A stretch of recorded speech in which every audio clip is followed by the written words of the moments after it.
temos que falar de assuntos quentes nos quais ninguém mais toca. Ao contrário do que aqui foi dito, eu não concordo. O tema da imigração é um tema tabu em Portugal, é um tema tabu na Europa, e quando é falado só num sentido. É óbvio que os cinco partidos do sistema têm todos mais ou menos a mesma posição face à imigração. Uma posição permissiva, de portas abertas, invasora. Fala-se em discriminação. A discriminação primeira é contra os portugueses. Quando os portugueses estão no desemprego, como estão, 8,2%, estão a ser discriminados. Quando ganham ordenados de miséria, mas estão a ser discriminados em relação aos imigrantes, é? Também em relação aos imigrantes, mas estão a ser discriminados por um poder político que devia preocupar-se com os portugueses e não preocupa. O que é que o senhor faz a 5 milhões de portugueses que estão imigrados lá fora? Esses portugueses foram lá para fora porque quiseram ir, nós não podemos jamais ser reféns desses portugueses. Não, mas o que eu lhe pergunto é, vamos imaginar que um dia aquilo que defende vigora. Sim. Que é possível, não é? É uma ideologia tão legítima como outra, é um conjunto de ideias tão legítimo como outro. Claro. Vamos imaginar que a África do Sul, que os Estados Unidos, que a França, que o Luxemburgo dizem acabou-se fronteiras fechadas. E os portugueses regressam. E o senhor tem 5 milhões de portugueses à porta. E agora? Bem, para já, nós não estamos a querer correr com os imigrantes todos. A imigração sempre existiu. Nós não queremos é que entrem mais, porque estamos cheios. Não queremos ter cá os ilegais. Não queremos ter cá os criminosos. Aqueles que vivem de subsídio ou dependência. Esses é que não. Obviamente que há certos setores, certos sítios do país que podem ter uma imigração, mas controlada.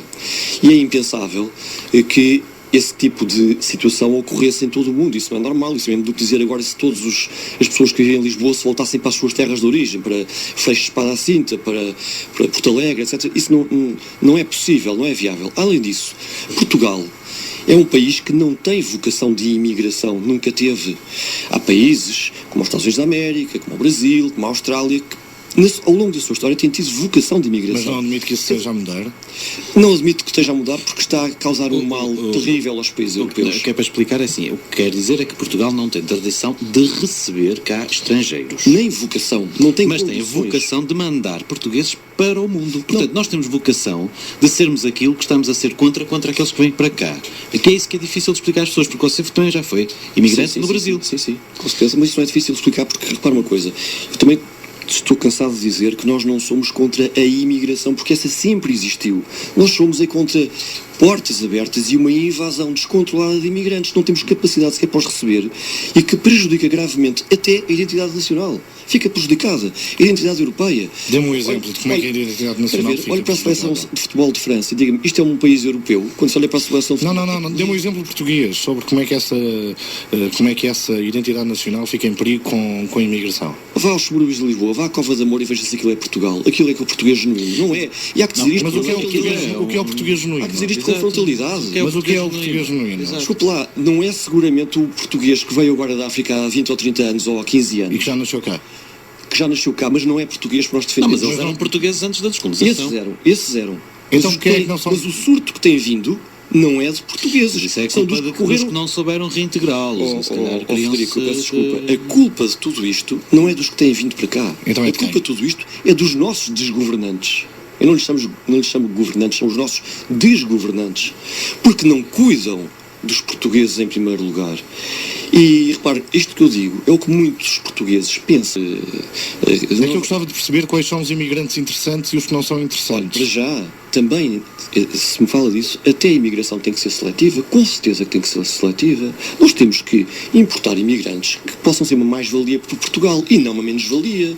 Nós não temos de ter imigrantes para estarem a mendigar nos semáforos ou a roubar ou a esfaquear portugueses, como foi há dias atrás, um português jovem foi esfaqueado por 4 imigrantes.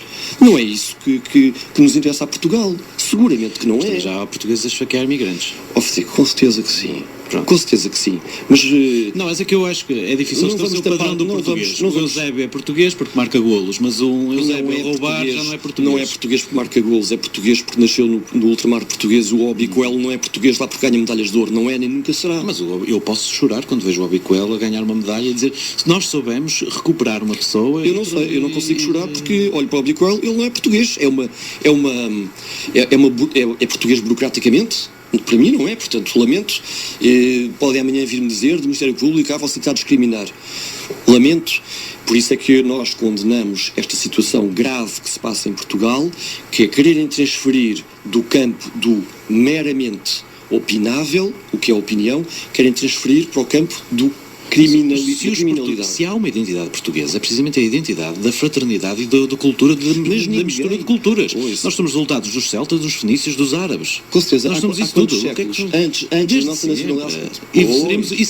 Mas o mundo vai caminhar para isso. Nós é que somos o exemplo de o ser-se português, é ser-se universal. Frederico, mas isso são transformações. Penso eu que...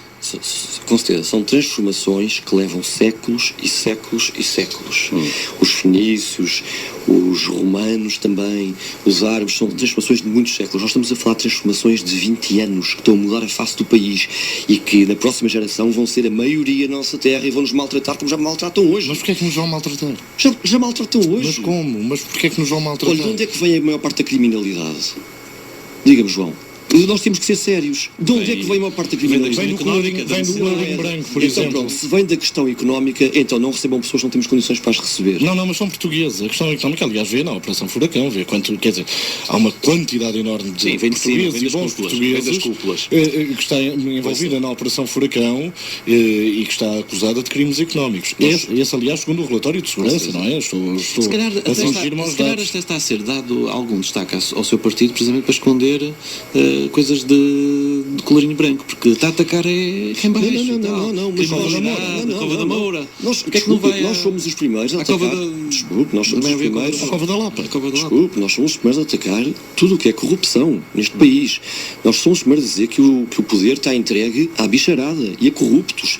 Como é que é possível a pitos dourados darem em nada que vão dar em nada? Como é que é possível casas de pia darem nada que vão dar em nada? Só portugueses, não é? Mas não estamos a dizer que os portugueses são todos santos. Ninguém está a dizer isso. Nós estamos aqui.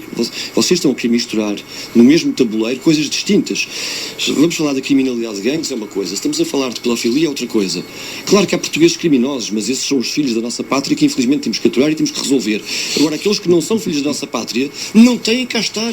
Enquanto não resolvemos os nossos problemas primeiro. Evidentemente. Então, qual é a sua solução? Fecha as fronteiras e só entram pessoas qualificadas que passam algum teste quando entram? Faz agora um teste de ADN do Sarkozy, também queria fazer uma coisa. É evidente que quando entram pessoas nem se sabe qual é o seu cadastro, não se sabe nada deles, é complicado. E vamos lá ver uma coisa. O PNR tem como metas claras e dilo, isso está no programa, o que nós pretendemos é reverter os fluxos migratórios, ou seja, em vez de virem mais e mais e mais e mais. E é preciso ver que isto prejudica gravemente os trabalhadores portugueses, porque falávamos há bocado das pessoas terem medo, os jornalistas têm medo de perder o emprego, todos têm medo de perder o emprego. Os salários mínimos em Portugal são baixíssimos e todos nós sabemos que cada vez há mais portugueses novamente a emigrarem, até na construção civil, vão para a Espanha, vão para a Holanda, vão para a Alemanha, à procura de melhores condições de vida, porque em Portugal são muito mal pagos. Porquê? Porque uma pessoa sabe que se recusam um emprego. É contra os imigrantes. Eu não viro contra os imigrantes, eu viro contra as políticas... Boa viagem dizia ao seu cartaz. Com certeza que sim. Não era boa viagem para os governantes, não pôs lá uma fotografia do professor Cavaco, do engenheiro Sócrates. João, qualquer pessoa que seja bom entendedor percebe que isto é um recado para o poder político, como é óbvio. Mas não perceberam.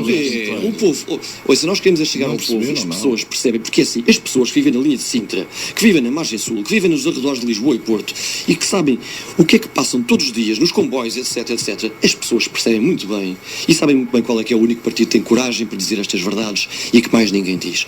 E nós queremos chegar a essas pessoas. Agora, que o poder político nos maltrate, ou isso nós estamos habituados, que o poder jurídico nos maltrate, nós estamos habituados. Nós estamos cá para isso. Eu estou disposto a ir até às últimas consequências e enfrentar tudo e todos. Eu só ficaria de mal com a minha consciência se me acobardasse. E, portanto, eu vou dizer isto sempre, em todo o lugar. E o que eu não posso aceitar é que, em Portugal, se apregou muito a liberdade de expressão e as liberdades e garantias das pessoas, mas depois, quando há temas incómodos, tocam logo a criminalizá-los.